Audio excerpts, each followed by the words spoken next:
When we start up every morning, that's the special part, is when you're first being connected with everything in creation and everything's waking up. You feel that.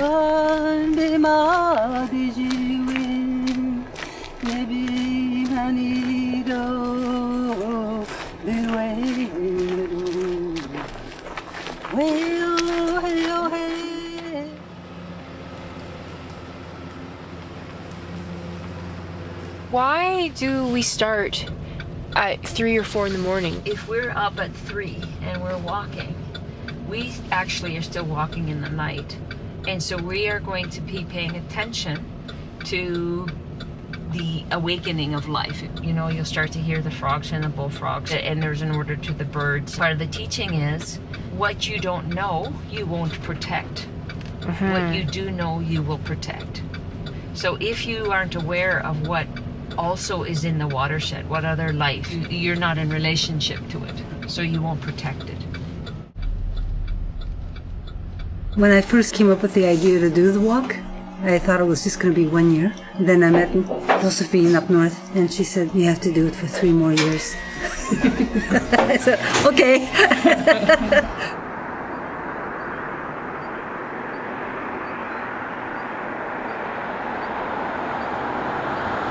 We started getting more and more people involved, non-Aboriginal women. And so I mentioned that to Josephine, and I said, we're going to do this Grand River Water Walk, but my helpers are all non-Indigenous. And she said, good. She said, all two-legged have to walk for the water.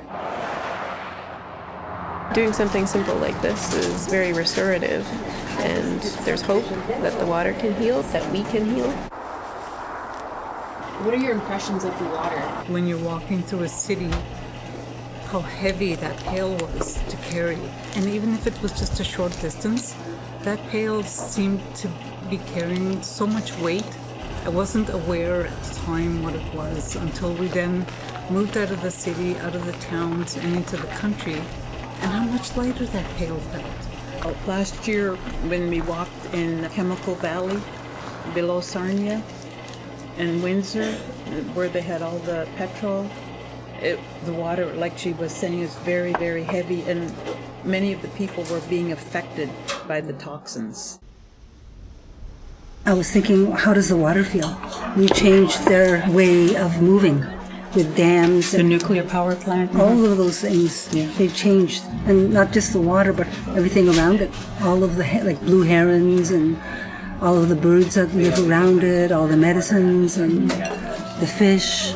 You know, how do they feel? And they have to live in their world that's totally been changed. In the moments when it's hard, what keeps you going? The water. That's what keeps me going. I think about it. And I'm always talking to it. As we're going down, we'll get you through safely.